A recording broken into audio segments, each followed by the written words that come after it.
Subhanallah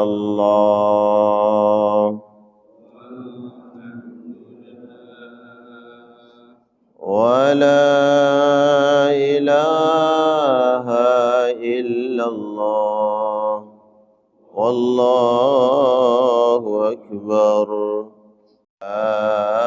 Subhanallah walhamdulillah wa la ilaha illallah wallahu akbar. Subhanallah alhamdulillah wa la ilaha illallah wallahu akbar. Subhanallah walhamdulillah ilaha illallah wallahu akbar. Alhamdulillah alhamdulillahilladzi hadana subulas salam. Asyhadu an la ilaha illallah wahdahu la syarika lah. Wa asyhadu anna Muhammadan abduhu wa rasuluh. Allahumma salli wa sallim wa barik wa karrim ala hadzal nabiyil karim wa ala alihi wa ashabihi wa man sara ala nahjihi wastanna bi sunnatihi ila yaumiddin. Amma ba'du. Qala Allah Ta'ala fi muhkami tanzilihi wa huwa asdaqul qailin. A'udzu billahi minasy syaithanir rajim. Wasari'u ila maghfiratin min rabbikum wa jannatin 'arduha as-samawati wal ardu u'iddat lil muttaqin. Wa qala Rasulullah sallallahu alaihi wasallam ittaqillaha haitsu ma kunta wa atbi'is sayyi'atal hasanata tamhuha wa khaliqin nas bi khuluqin hasanin. Sadaqallahul azim wa sadaqa rasuluhul karim wa nahnu ala dhalika minasy syahidin wasyakirin walhamdulillahi rabbil alamin. Alhamdulillah jamaah sekalian, kita bersyukur kepada Allah Subhanahu wa taala. Di pagi hari ini kembali kita dipertemukan oleh Allah Subhanahu wa taala, dan insyaallah dibersamai oleh Allah di majlis yang mulia. Kita dihadirkan oleh Allah untuk bertakarrub, mendekat kepada Allah Subhanahu wa taala dengan amaliyah ketaatan kita kepadanya. Semoga apa yang kita lakukan, duduknya kita di majlis yang mulia ini, dosa-dosa kita diampuni oleh Allah, diangkat derajat kita, dan diberikan pahala yang terbaik di sisi Allah Subhanahu wa taala. Majlis yang mulia ini kita muliakan dengan menyebut selawat salam kepada baginda Rasulullah sallallahu alaihi wasallam, kepada keluarga dan seluruh sahabat-sahabat baginda Nabi sallallahu alaihi wasallam. Salawat salam yang kita sampaikan kepada beliau hakikatnya kembali kepada kita. Siapa yang satu kali berselawat kepada Nabi sallallahu alaihi wasallam, Allah akan hapuskan kesalahan-kesalahannya. Allah akan angkat derajatnya. Dan Allah Subhanahu wa taala akan menyebut kita semua insyaallah di hadapan malaikat-malaikatnya. Amin ya Allah ya Rabbal alamin. Baik, insyaallah kita lanjutkan ta'lim kitab Riyadhus Shalihin lil Imam An-Nawawi rahmatullah alaih Pagi hari ini kita masuk ke babus sadaqah anil mayyit wad du'a ilahu. Bab tentang anjuran bersedekah untuk orang yang sudah meninggal dunia, wabil khusus untuk karib kerabat, keluarga. Bersedekah atas nama mereka yang sudah meninggal dunia.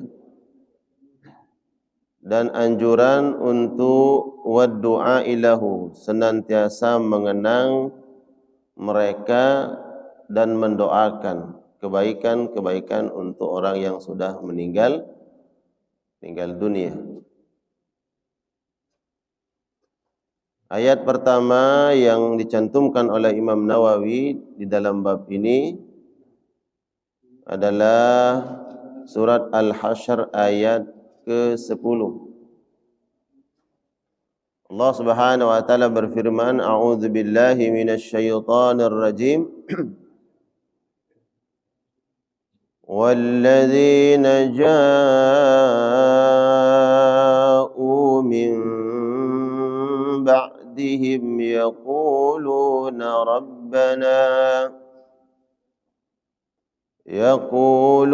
ربنا اغفر لنا ولإخواننا الذين سبقونا بالإيمان. Ini ayat terdapat di dalam surat apa? Al-Hasyr ayat ke-10. Jadi ayat ini yang menjadi dalil yang kuat bahwa doa orang yang masih hidup untuk mereka yang sudah meninggal dunia, doa tersebut diterima, dikabul dan nyampe kepada si mayit. Jadi kalau ada pertanyaan, apakah doa orang yang masih hidup untuk orang yang sudah meninggal dunia nyampe kepada si mayit atau tidak? Maka jawabannya adalah sampai. Dalilnya surat Al-Quran di dalam surat Al-Hasyr ayat ke-10. Walladzina ja'u min ba'dihim yaquluna rabbana ighfir lana wa li ikhwanina alladzina sabaquna bil iman. Yang artinya, dan mereka-mereka yang datang setelah mereka, dan orang-orang yang datang setelah mereka, min ba'dihim, yaqulun, mereka berdoa. Doa mereka apa?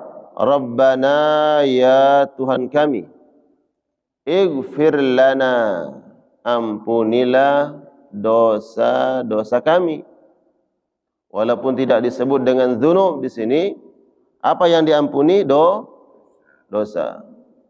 Ampuni dosa kami ya Allah, wali ikhwanina, dan dosa-dosa saudara-saudara kami, alladzina sabaquna bil iman, yang telah mendahului kami, yaitu meninggal dunia dengan membawa iman. Nah, ini dalil. Dan orang-orang yang datang setelah mereka, siapa yang orang-orang ini? Tabi'in, tabi'ut tabi'in, tabi'ut tabi'in, terus sampai ke kita. Min ba'dihim, setelah mereka. Siapa yang mereka ini? Kaum al-muhajirin dan kaum al-ansar.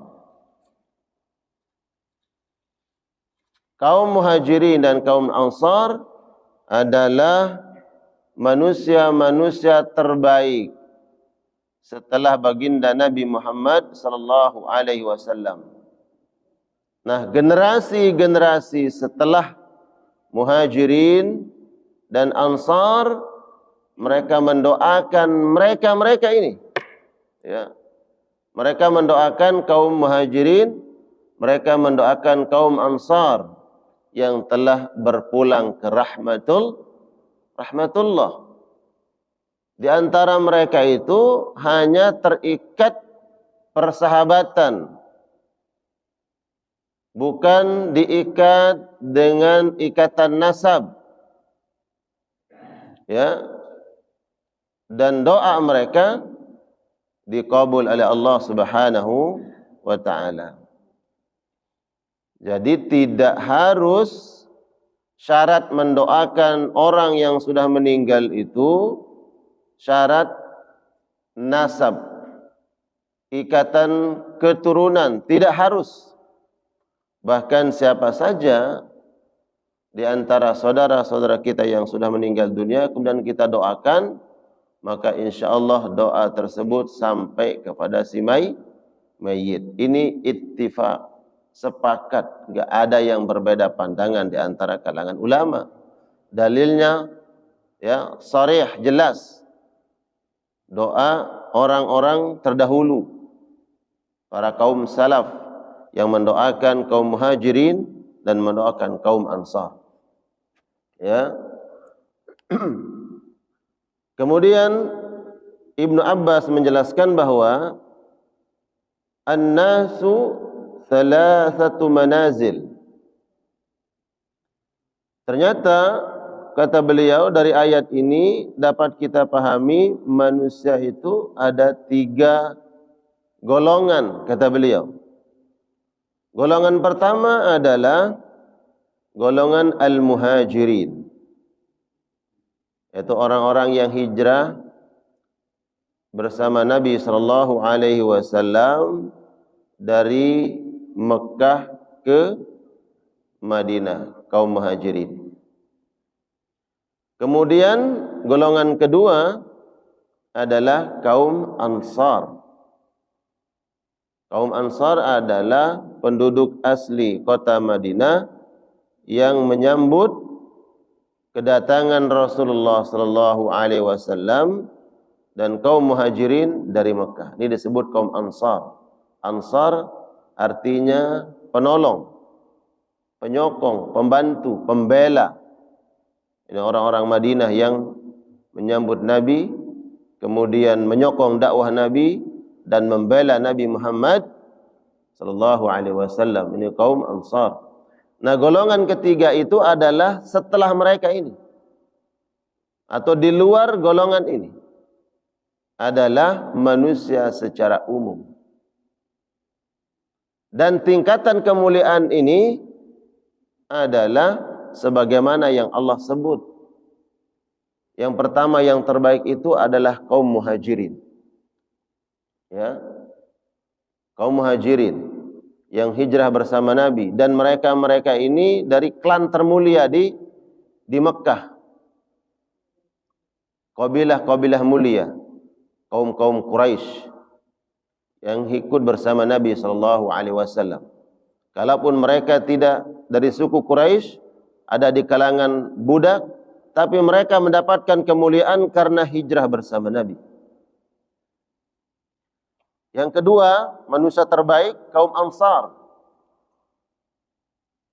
yang membela Nabi sallallahu alaihi wasallam. Dan yang ketiga, derajatnya mereka-mereka yang beriman kepada Allah setelah 2 kaum ini. Setelahnya ada tabi'in, tabi'ut tabi'in. Kemudian terus sampai ke kita, umat Nabi Muhammad sallallahu alaihi wasallam. Yaqulun, mereka berdoa, Rabbana ighfir lana, ya Allah ampuni dosa kami dan saudara-saudara kami. Ya Allah, di sini juga kita dapat mengambil pelajaran bahwa orang-orang khalaf harus mengingat generasi salaf. Kita generasi berikutnya ini hendaknya mengenang orang-orang terdahulu. Biar bagaimanapun mereka punya jasa, punya kebaikan. Apalagi khalaf kita ini adalah dari ikatan nasab. Maka jangan lupakan mereka, orang-orang terdahulu. Kenang jasa dan kebaikan mereka. Jadi ayat ini mengisyaratkan agar kita mengenang kebaikan-kebaikan generasi terdahulu. Makanya setiap bulan Agustus tanggal berapa? 17 kita senantiasa mengenang jasa para pahlawan yang dulu berjuang, berjibaku, memerdekakan negara ini dari cengkraman penjajah. Maka ini dalilnya, wali ikhwanina alladzina sabaquna bil iman. Kenang, ingat jasa mereka. Kemudian doakan mereka. Dan di sini kemudian dijelaskan oleh para ulama anjuran untuk membicarakan kebaikan-kebaikan generasi terdahulu. Jadi sebut kebaikan-kebaikan mereka. Karena kita mengenang, mengingat dan menyebut kebaikan-kebaikan mereka itu, lantas kita mendoakan. Jadi subhanallah jamaah, menyebut kebaikan orang yang sudah meninggal dunia itu menjadi pahala dan kebaikan bagi yang sudah meninggal. Itu dianjurkan tuh Pak. Siapapun yang sudah meninggal, apalagi dari kalangan keluarga kita, maka sebut kebaikan-kebaikan mereka. Karena bentuk apa? Penghormatan kepada mereka, memuliakan mereka, dan itu sampai kebahagiaan kepada mereka. Dikenang. Oh, ada orang-orang yang masih berjalan di atas muka bumi menyebut dan mengenang kebaikan mereka. Nabi SAW pernah bersama para sahabat, kemudian sahabat ini membicarakan keburukan orang yang sudah meninggal. Ya. Kata Nabi, wajabat, pasti, wajib dia akan dapatkan. Kemudian ada lagi orang meninggal dunia, para sahabat menyebut kebaikan-kebaikannya. Kemudian Nabi mendengar, beliau berkata, wajabat, pasti, wajib dia dapatkan. Nah, para sahabat bingung, ya Rasulullah, apa makna wajabat? Kami menyebut keburukan-keburukan orang yang meninggal dunia, kemudian kau mengatakan wajabat. Setelahnya itu kami menyebut kebaikan-kebaikan orang yang sudah meninggal dunia, kau mengatakan wajabat. Apa maknanya Rasulullah? Kata Nabi, ketika kalian menyebut keburukan orang yang sudah meninggal itu wajabat, dia pasti merasakan penderitaan di sana. Ya. Dia merasakan penderitaan, bahkan mendapatkan azab dari dosa-dosa yang dia lakukan yang kita sebut itu. Dan kalian menyebut kebaikan-kebaikan orang yang sudah meninggal dunia, wajabat, dia pasti mendapatkan nikmat di sana. Dan akan mendapatkan nikmat kubur, nikmat alam barzah, karena kalian masih hidup menyebut kebaikan-kebaikannya. Itu menjadi saksi. Jadi kenang Pak, kenang kebaikan orang yang sudah meninggal dunia, maka itu menjadi rahmat, jadi kebaikan buat mereka.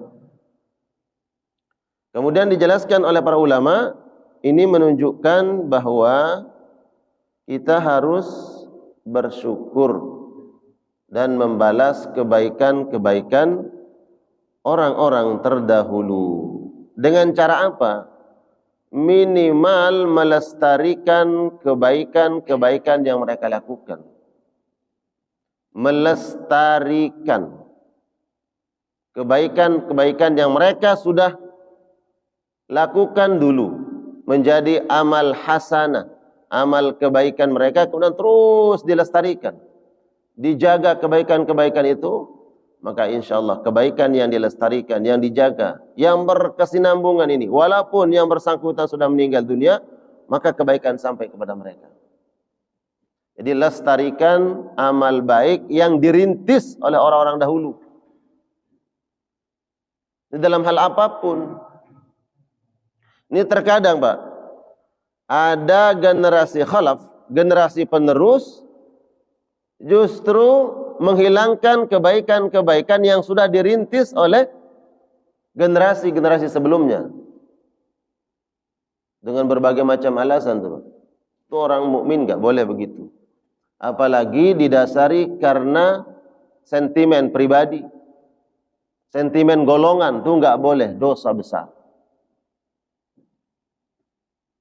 Jangankan yang sudah meninggal dunia, dia masih hidup pun enggak boleh. Ini ada kebaikan nih, saya kasih contoh. Ada seorang pejabat, dia rintis tuh kebaikan-kebaikan, maslahat-maslahat untuk manusia secara umum. Tapi setelah dia berhenti menjabat, datang pejabat berikutnya dari golongan yang berbeda, dari partai yang berbeda, ya mungkin dari mazhab yang berbeda, kemudian dia stop tuh, hentikan nih. Ya. Ini tidak menjas siapapun, ini umum. Ya, Islam itu justru menjaga, melestarikan kebaikan. Ini contohnya, walladzina sabaquna bil iman. Mengenang orang-orang terdahulu yang sudah meninggal dunia, bahkan yang masih hidup, itu dilestarikan kebaikannya. Dari level tertinggi sampai level terendah. RT ganti. Akhirnya RT yang baru bongkar semua program-program yang dulu dilakukan oleh RT sebelumnya. Padahal itu program baik, Pak. Ya, masyarakat senang dengan program yang dilakukan oleh RT yang sebelumnya karena menghadirkan maslahat kebaikan. Tapi datang RT berikutnya karena ada sentimen pribadi dan seterusnya dihentikan nih. Udah nih stop, nggak bagus nih. Dia lakukan program. Ya, dia buat program baru. Boleh. Ya, selama itu baik dan melestarikan yang udah ada. Jangan sampai kemudian karena kebencian kita tidak berbuat adil. Adil itu adalah lihat kebaikan orang, hargai kebaikan itu, lestarikan.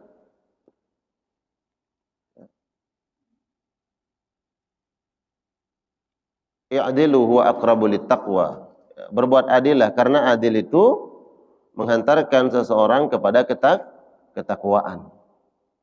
Ini dijelaskan oleh para ulama. Jadi hargai, muliakan, lestarikan kebaikan-kebaikan yang sudah dirintis oleh generasi salaf, generasi sebelum kita. Ya, apabila yang dirintis, yang dibentuk, yang dipelopori itu adalah suatu amalan yang baik, sunnatan hasanah, perbuatan yang baik, maka jangan dihilangkan. Jadi keutamaan di bab ini, keutamaan bersedekah untuk si mayit dan mendoakan. Doa ini kan bermohon kepada Allah, mendoakan untuk yang sudah meninggal dunia. Dan mendoakan bisa dengan menyebut-nyebut kebaikannya. Ya. Walaupun umpamanya kita tidak mengatakan, ya Allah, ampuni si fulan, ampuni sahabat saya, ampuni karib kerabat saya yang sudah meninggal dunia. Nah, itu kan doa. Bermunajat, mohon langsung kepada Allah. Bahkan akan masuk kategori doa walaupun tidak langsung meminta kepada Allah, tapi menyebut, ya, menyebut kebaikan-kebaikannya, maka itu juga masuk ke dalam kategori mendoakan orang yang sudah meninggal dunia. Nah, kemudian hadis pertama yang dicantumkan oleh Imam Nawawi dalam bab ini adalah hadis yang diriwayatkan oleh Ummul Mukminin Aisyah radhiyallahu taala anha. Anna rajulan, ada seorang laki-laki, qala lin nabi, dia datang kepada Nabi dan beliau berkata, laki-laki ini, inna ummi uftulitat nafsuha wa araha law takallamat tasaddaqat. Laki-laki ini mengatakan, aku melihat ibuku, beliau dalam keadaan berat, sakratul maut, akan meninggal dunia. Wa araha law takallamat, dan saya melihatnya, law takallamat, kalau seandainya dia berbicara, tasaddaqat, dia ingin bersedekah. Jadi seorang laki-laki ini menceritakan ibunya dalam keadaan sakaratul maut, di akhir-akhir hayatnya ingin bicara, tapi ubtulitat, dia enggak bisa berbicara, saking berat keadaan sakaratul maut. Ya, dia ingin bicara, tapi apa? Aku melihat seolah-olah dia ingin mau bersedekah. Fahal laha min ajrin in tasaddaqtu anha ya Rasulullah? Kalau aku bersedekah untuk ibuku, apakah dia dapat pahala? Qala, Nabi bersabda, na'am. Iya, dia dapat pahala. Nah, ini hadis yang menjelaskan bahwa selain doa ada amalan yang pahalanya nyampai kepada si mayit. Amalan apa? Sedekah. Bersedekah untuk orang yang meninggal dunia, maka pahala sedekah itu sampai kepada si mayit. Dalam teks hadis ini diceritakan yang bersedekah itu adalah anaknya.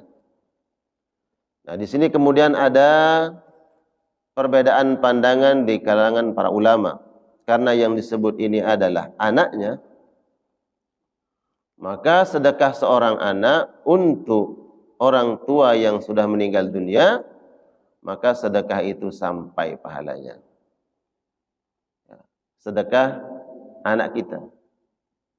Bagaimana kemudian kalau sedekah yang dilakukan oleh orang lain, bukan anak keturunan, apakah sampai tidak pahalanya? Maka pandangan pertama ada mengatakan tidak, karena hadis ini yang disebutkan adalah anak.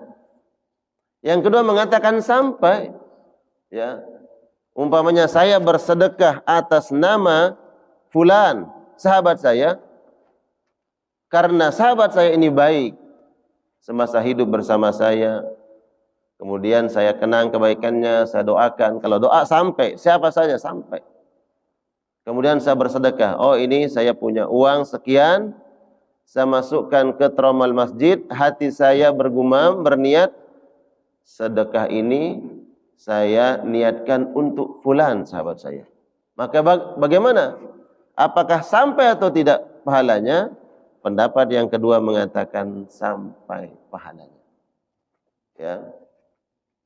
Jadi kalau sedekah fihi ikhtilaf, ada perbedaan pandangan. Kalau doa ittifaq, sepakat bahwa doa baik dari anak keturunan ataupun dari orang lain, dari sahabat, maka doa itu sampai kepada si mayit.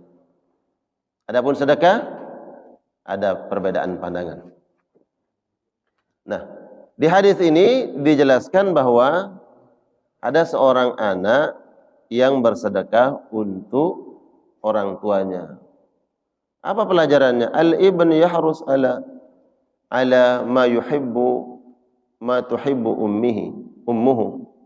Seorang anak itu memang harus peka terhadap apa yang diinginkan oleh kedua orang tuanya. Ya, seorang anak harus peka, peduli terhadap kedua orang tua. Kan laki-laki ini sedang menemani ibunya yang sakaratul maut. Itu pun dia faham nih. Hanya ibu saya ini kalau bisa bicara, dia pasti akan menyuruh saya untuk bersedekah. Bersedekah untuk beliau. Berarti ini anak peduli. Ya. Hingga ada ahli waris nungguin orang tua yang sudah meninggal dunia, yang dipikirkan apa? Bukan bersedekah untuk yang meninggal. Ini gimana nih harta nih? Ya. Berarti itu diperhatikan. Setelah meninggal dunia ini ibunya langsung bersedekah. Nabi mengatakan, iya, ibumu dapat pahala. Dia langsung bersedekah. Kedua, ini menunjukkan bahwa ibu daripada laki-laki ini perempuan ahli sedekah. Ahli sedekah. Subhanallah, dijelaskan oleh para ulama, keutamaan sedekah itu luar biasa. Keutamaan sedekah salah satunya adalah meringankan sakratul maut.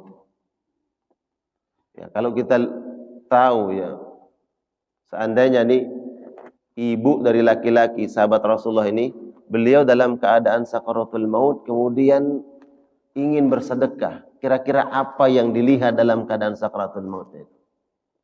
Mungkin yang dilihat itu adalah pahala sedekah. Sehingga dalam keadaan sakaratul maut itu dia ingin memperbanyak amal sedekahnya. Biar makin numpuk tuh, besar pahala yang dia dapatkan.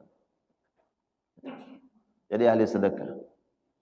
Kemudian keutamaan sedekah selain meringankan sakratul maut adalah membebaskan dari azab kubur. Sakratul maut. Setelahnya kita dimasukkan ke liang lahat. Pindah alam dunia ke alam barzah. Di alam barzah tanggung jawab besar. Ada yang kemudian alam barzahnya menjadi raudhatan min riyadil jannah. Kuburannya ini menjadi taman-taman surga. Ada yang hufratan min hufarin niran, menjadi apa? Lubang neraka. Taman neraka, naudzubillah. Jadi adan azab. Nah, mereka-mereka yang kemudian seandainya diuji oleh Allah di alam barzah itu dengan azab kubur, Allah akan ringankan azab kubur tersebut dengan sedekah. Ya. Itu di alam barzah. Kemudian penantian panjang di alam barzah, di akhirat. Apa keutamaan sedekah? Keutamaan sedekah adalah di akhirat nanti mempermudah hisab. Ya, meringankan hisab kita. Sedekah. Makanya salah satu yang diharapkan oleh orang yang sudah meninggal dunia itu ingin balik ke dunia. Apa yang diharapkan? Fa asaddaqan wa akum minas salihin. Ya Allah, aku ingin bersedekah. Dan aku ingin menjadi golongan orang-orang yang saleh. Sedekah. Dan pagi hari Nabi menyebutkan setiap pagi itu ada 2 malaikat yang turun tugasnya hanya mencatat saja. Enggak ada yang lain tugasnya, hanya datang untuk mencatat. Pagi hari turun, kemudian setelahnya itu naik. Tugasnya apa? Dia enggak sampai 24 jam kalau hitungan jam kita.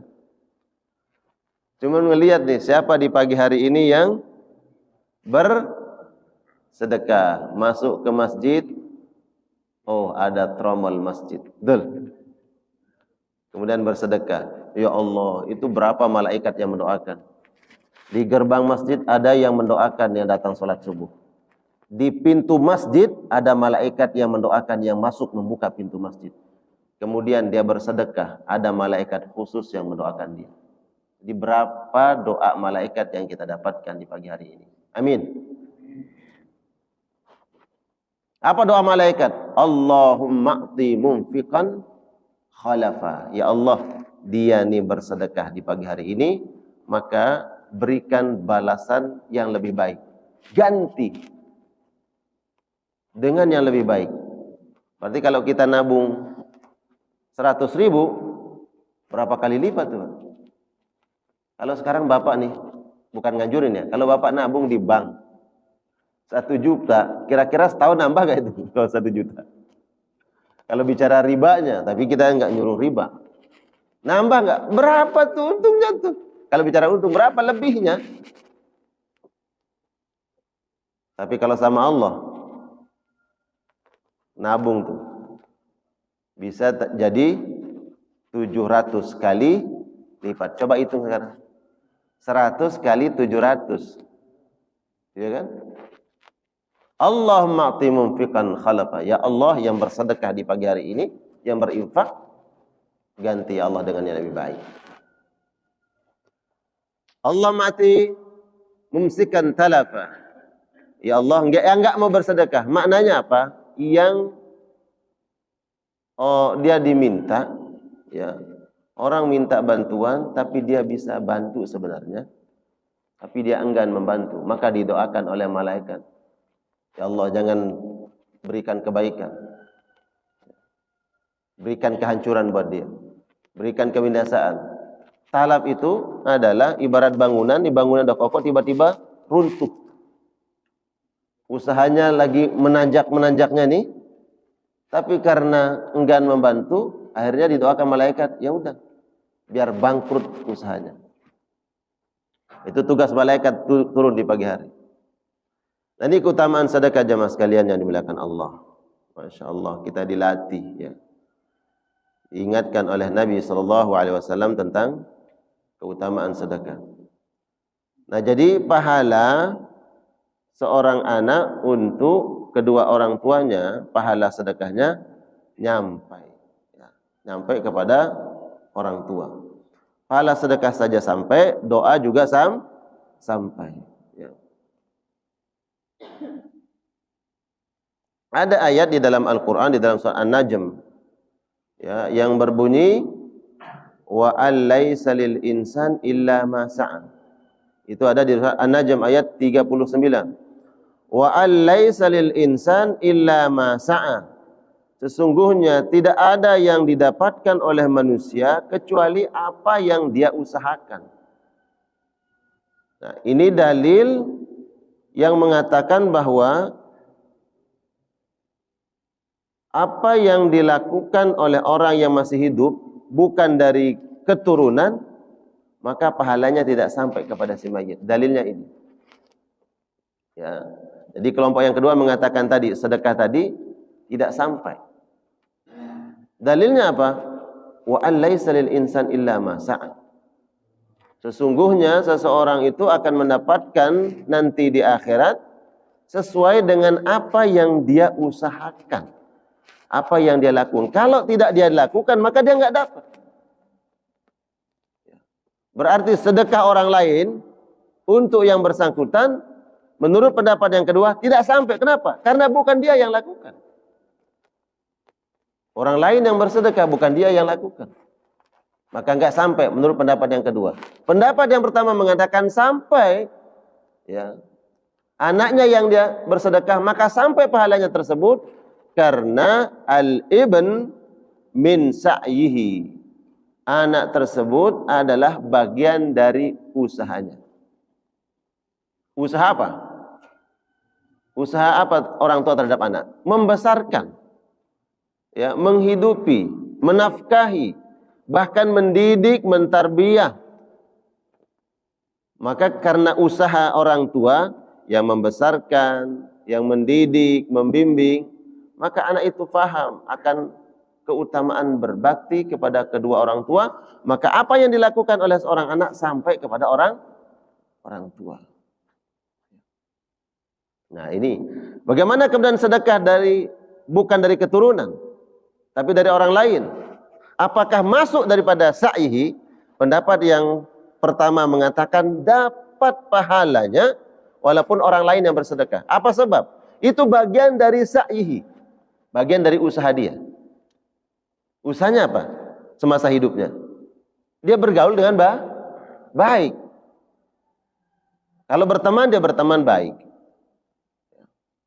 Bermasyarakat menjadi masyarakat yang baik. Hanya dikenang sama orang lain. Saya punya sahabat yang baik. Karena usaha dia bersahabat dengan baik bersama saya kenang kebaikan-kebaikannya. Akhirnya saya bersedekah atas nama si fulan, sahabat saya tersebut. Kenapa saya mau bersedekah?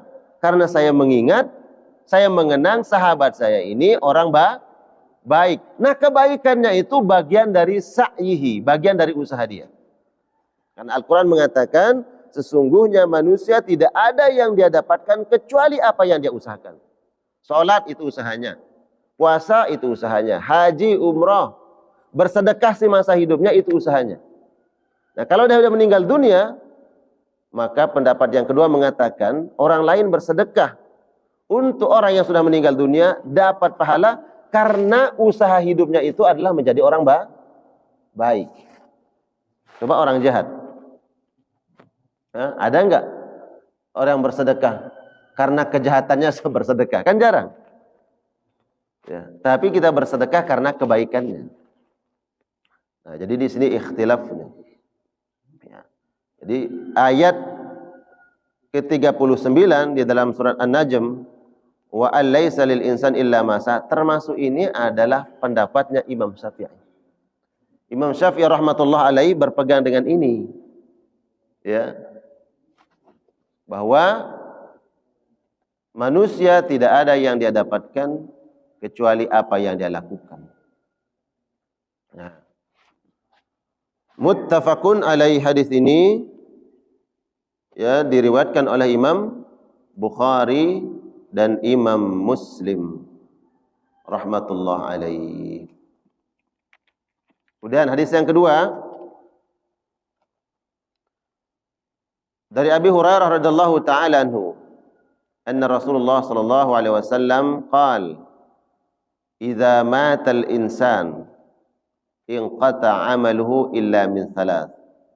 Apabila manusia meninggal dunia, maka terputus seluruh amalnya kecuali tiga perkara.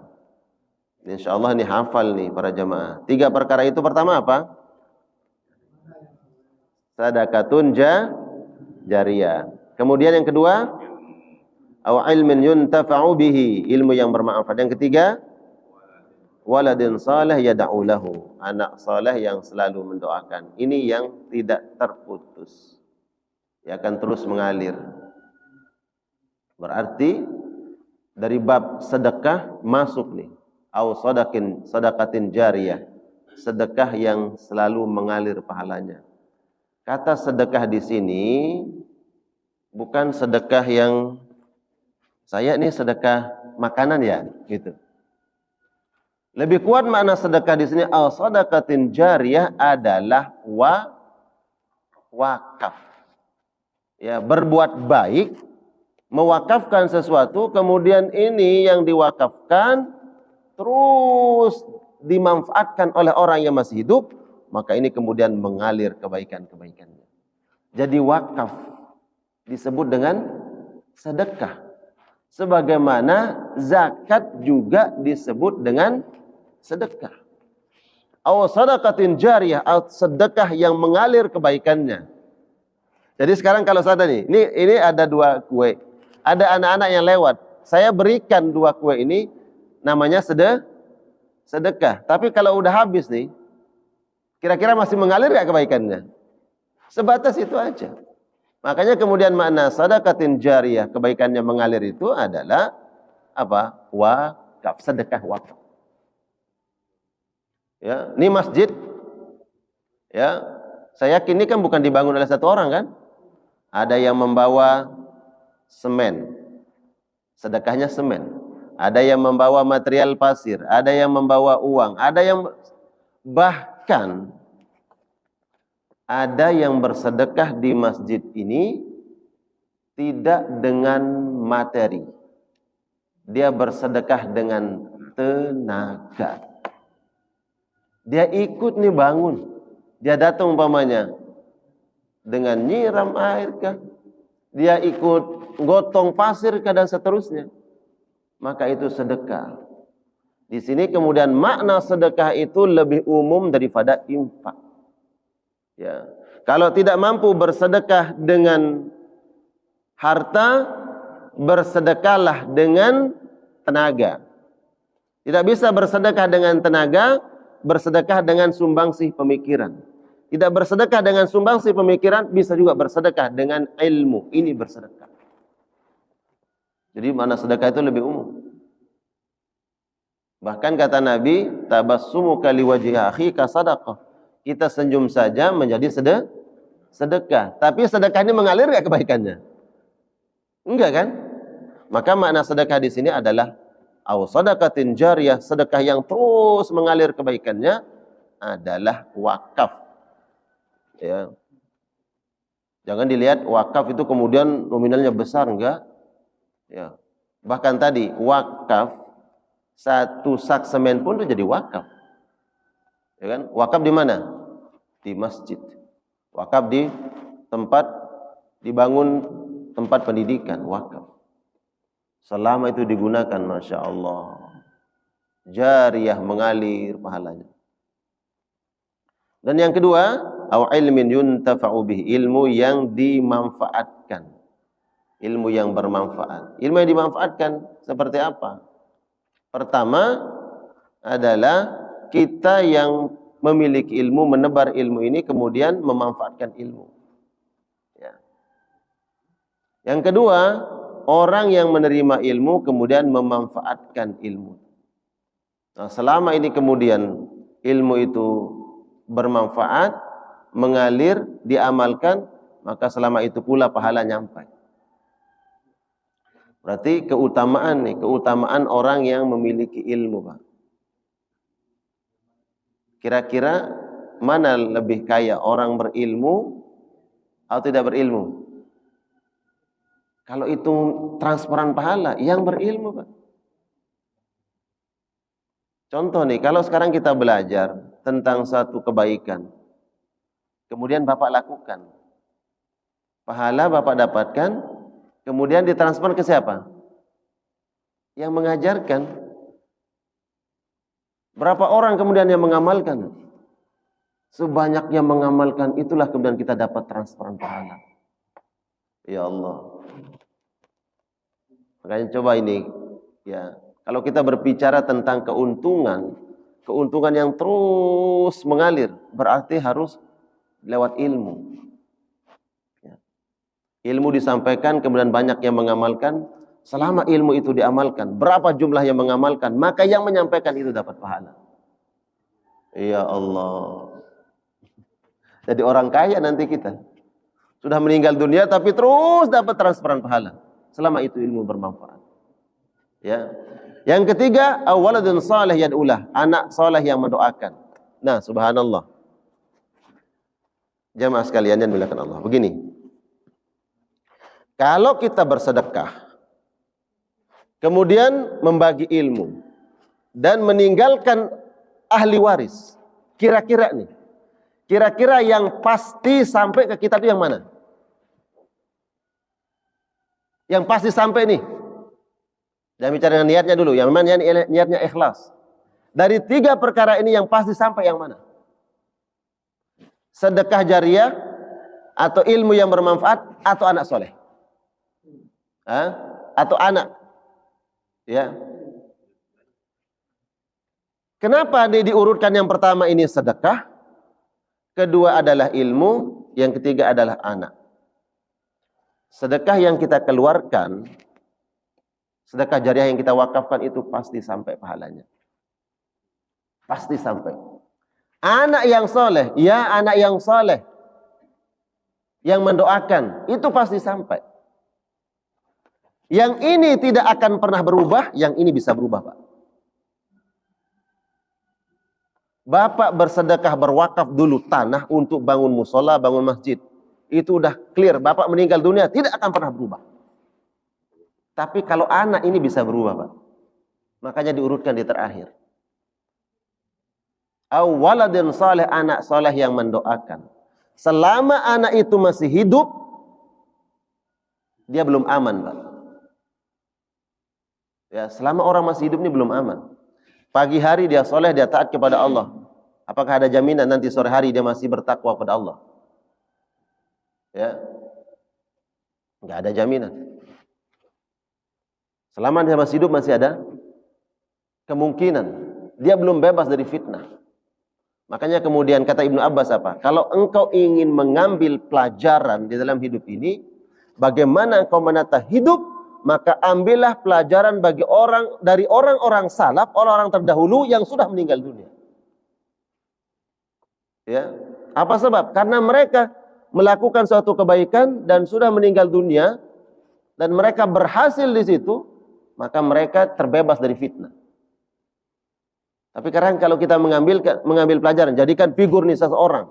Oh, saya akan jadikan figur si fulan. Saya akan teladani dia, terus teladani. Boleh kita menteladani dia masih hidup. Ya, dalam kebaikannya. Tapi orang yang masih hidup ini belum tentu bebas dari fitnah. Ya kan? Bisa saja kemudian hari ini dia soleh, dia taat, ya. Disenangi oleh jamaah, tiba-tiba dia berbuat sesuatu hal yang dilarang oleh agama. Ya. Melakukan keburukan-keburukan.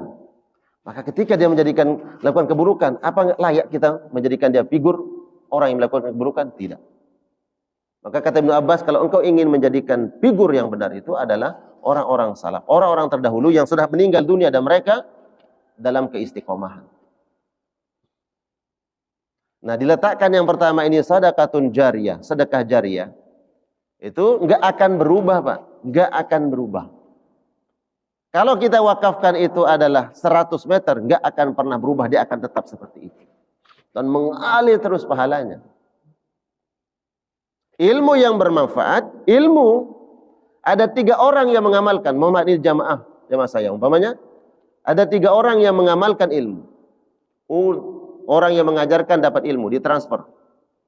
Ternyata dari 3 orang ini, satunya berubah. Tinggal 2 yang mengamalkan. Berubah transferannya. Transfer pahala jariahnya. Berubah lagi yang satu lagi, tinggal 1 orang.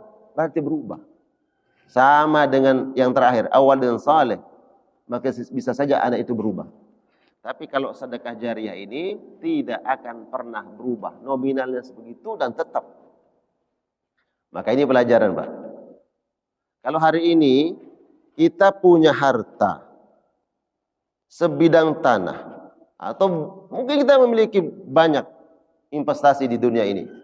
Kemudian yang kita pikirkan, ini buat anak saya, yang pertama, ini buat anak saya, yang kedua, terus dihitung-hitung, ternyata habis, Pak. Dibagi, dia berikan hibah buat anaknya. Pertama, kedua, ketiga, sampai terakhir, habis. Kalau dia tidak keluarkan untuk dirinya, berarti dia tidak dapat apa-apa. Yang dia berikan buat ahli warisnya. Tapi kalau udah dia hitung, ini buat anak saya pertama, yang kedua, yang ketiga, seterusnya. Oh, ini ya, ini untuk saya, katanya. Untuk saya apa? Bukan untuk hidupnya. Ini untuk saya bawa sampai mati. Kalau dia bagikan, sisihkan dia untuk dirinya, inilah sedekatun jariyah. Yang ini buat anak-anaknya. Ya. Maka orang yang cerdas itu harus dia siapkan. Ya, kita berpikir tentang ahli waris kita, ya. Tapi juga pikirkan tentang kita, tentang kehidupan setelahnya. Maka kita bagikan, ini buat ahli waris, ini bagikan untuk kita. Ya, kita infakkan kemana ini? Kita sedekahkan kemana ini? Yang kemudian mengalir. Oh, yang ini kalian jangan ganggu. Ini buat bapak. Bapak kan akan meninggal dunia. Iya, justru karena bapak akan meninggal dunia. Ini buat bapak. Nanti kalau bapak meninggal dunia, saya wasiatkan kalian harus wakafkan tempat ini untuk tempat ibadah kah, untuk tempat kebaikan lah. Atau kalian jual uangnya, infakkan kepada tempat kebaikan. Nah, itu buat kita. Nah, jadi yang tetap mengalir pahalanya berapa? 3. Sedekatun jariyah, ilmun yuntafa'u bihi, awalun salih yad'ulah. Rawahu Muslim. Hadis ini diriwayatkan oleh Imam Muslim rahmatullah alaihi. Baik, Kita buka sesi tanya jawab. Silakan. Ada yang bertanya? Tafadhol. Ya. Waalaikumsalam warahmatullahi wabarakatuh.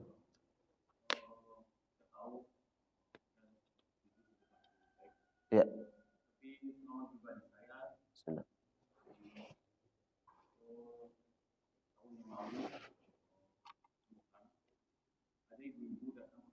Hmm. Hmm.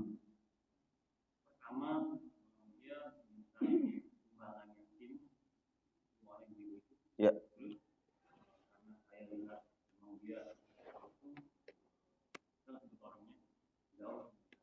Hmm. Ya.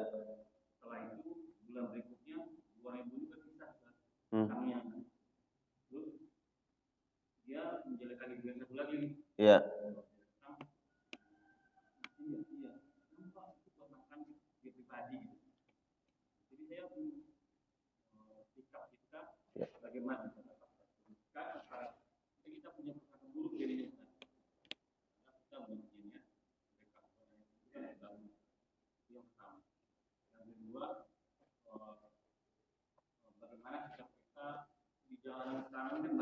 Ya.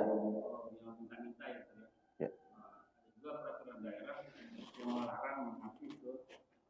Meminta-minta. Ya. Baik.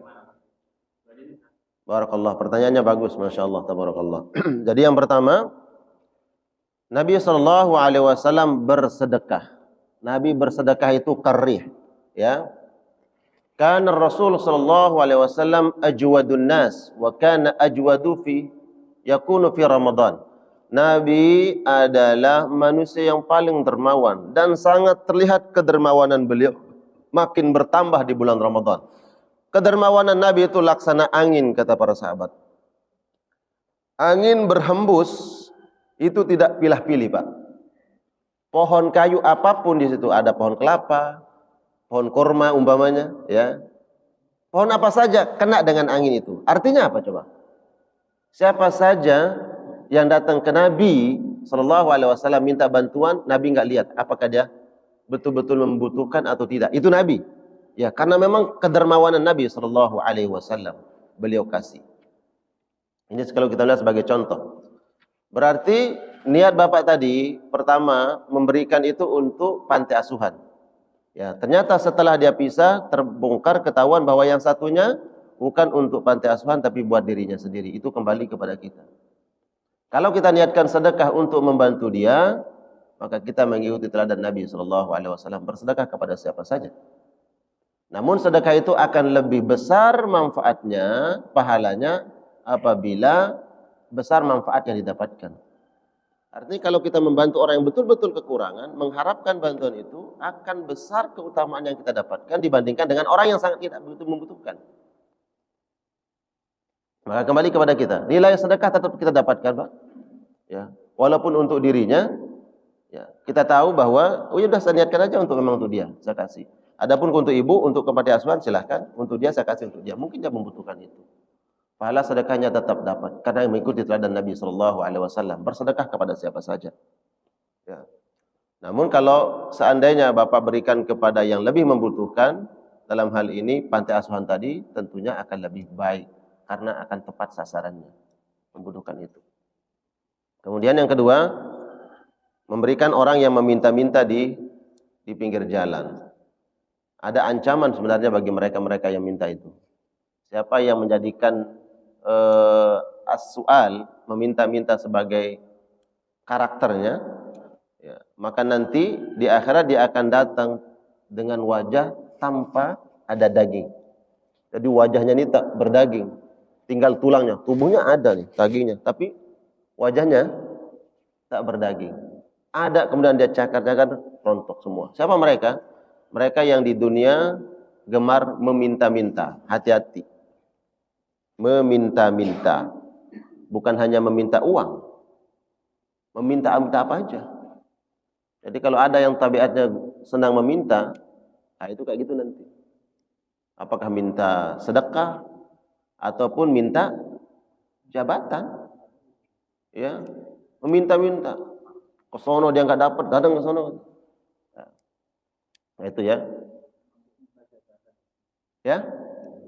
Nah, pertanyaannya minta-minta jabatan, ya. Boleh nggak minta jabatan? Ini panjang lagi urusannya. Ada sahabat yang minta jabatan datang ke Nabi. Ada, ya. Dia datang, siapa? Abu Dzar Al-Ghifari. Nabi katakan, anta la taqwa, kamu nggak kuat. Ya. Ya, kamu nggak kuat, nggak dikasih oleh Nabi.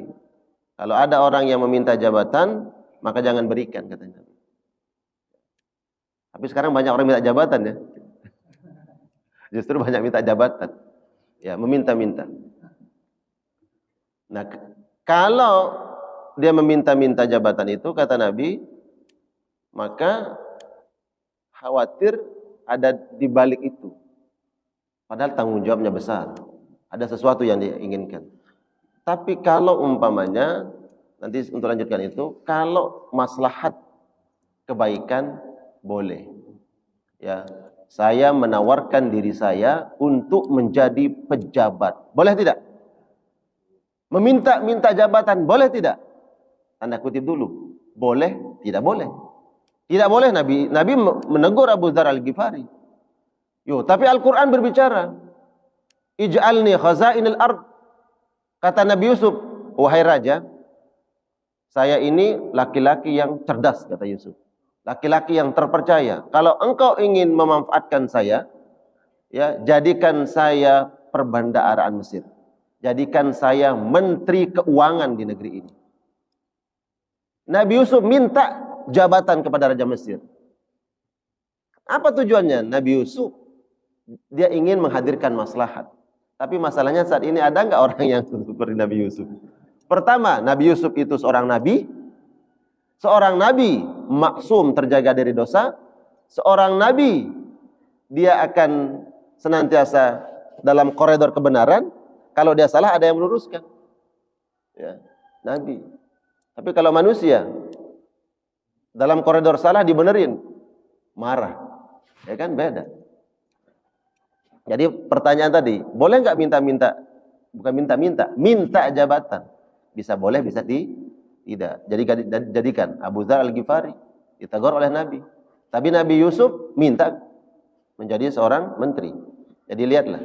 Ya. Jadi kalau ada pejabat yang sekarang ingin menjabat, kalau kriterianya baik untuk menghadirkan maslahat, ya kita dukung.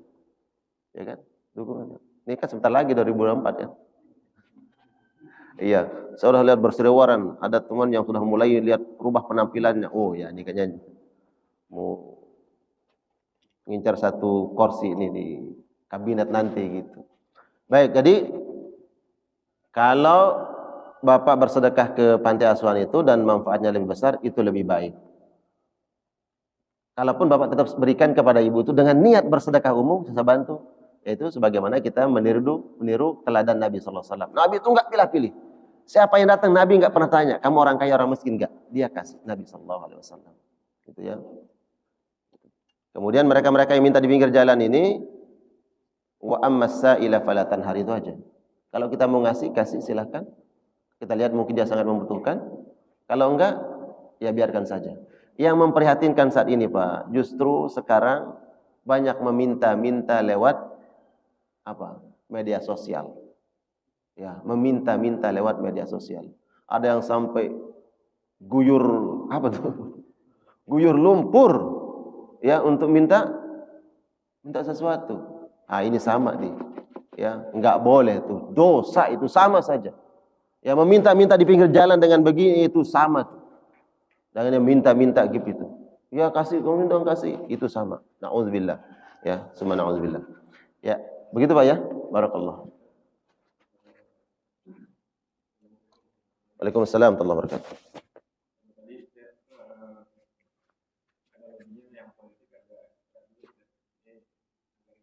Iya, ya. Ya. Ya. Ya.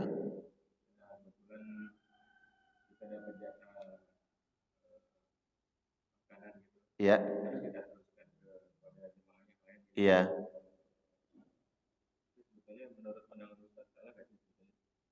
Cuman yang si pemberi makanan ini melihat secara subjektif terhadap si orang yang memberi yang meneruskan gitu kan. Ini kan karena mungkin yang ada orang yang lebih membutuhkan gitu. Ya. Kita beri lagi, kita teruskan gitu. Ini muter seperti teruskan atau gimana? Kalau muter kan pokoknya kita ngumpul nih, dimuterin, putar lagi kan biasa itu.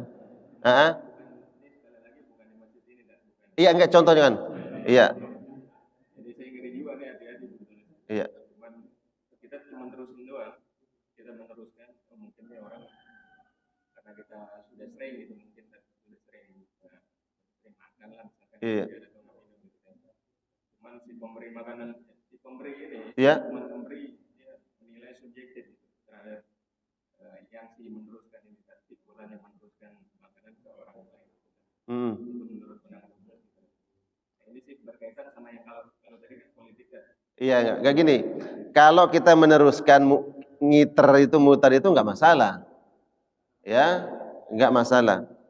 Tapi kalau umpamanya nanti kita sudah diberi, kemudian kita memberikan orang lain pemberian orang dan diketahui oleh yang memberi itu enggak boleh. Enggak boleh. Ya, kita nih sudah dikasih sama si fulan. Kemudian yaudah tak kasih kamu aja lagi. Dia kasih langsung di depan orang itu enggak boleh. Itu bagian dari adab. Ya. Apa sebab pertama? Pertama adalah dia memberi kita itu merasa ini berharga bagi saya. Saya berikan hadiah kepada engkau dan sesuatu. Kemudian ketika kita terima dan kita berikan orang lain di hadapan pemberi, maka ini menyakiti si pemberi. Kenapa? Seolah-olah tidak menghargai apa yang diberikan. Ya, nggak boleh itu. Kecuali dalam nanti keadaan tidak ketahui. Ya, tersembunyi. Setelah dia berikan kita, oh saya ini nggak bermanfaat di saya. Dan diam-diam saya berikan kepada orang lain yang lebih membutuhkan dan bermanfaat bagi yang menerima, itu boleh. Tapi bagian dari adab nggak boleh di hadapan orang yang memberi. Ya kalau hanya sekedar muter, kita putar ini giliran-giliran, ya nggak masalah. Ya. Tapi bagian dari adab tadi, kalau bapak udah menerima, pegang dulu, jangan langsung kasih orang lain di hadapan yang pemberi. Dia akan kecewa. Ya, itu bagian dari adab. Apalagi nih, Pak Ustadz, saya kasih ini umpamanya, ini Allah saya ada sarung umpamanya. Ya, saya terima di depan yang memberi, Bapak ini tak kasih sarung lagi nih, tak kasih. Itu kecewa yang memberi. Kenapa? Pertama tadi, dia akan menganggap bahwa pemberian ini tidak berharga di depan kita. Ya. Kedua, dia ingin pemberiannya ini bermanfaat. Ya. Karena dia melihat bahwa yang menerima pertama yang dia berikan ini kayaknya lebih bermanfaat. Manfaat dalam apa? Nanti manfaat digunakan. Kalau digunakan dia akan mendapatkan kebaikannya. Tapi dikasih kepada orang lain mungkin manfaatnya tidak besar. Nah kalau konteksnya seperti itu tidak boleh. Ya. Karena tidak menjaga adab daripada menerima pemberian atau hadiah. Allah alam bisawab. Baik, cukup?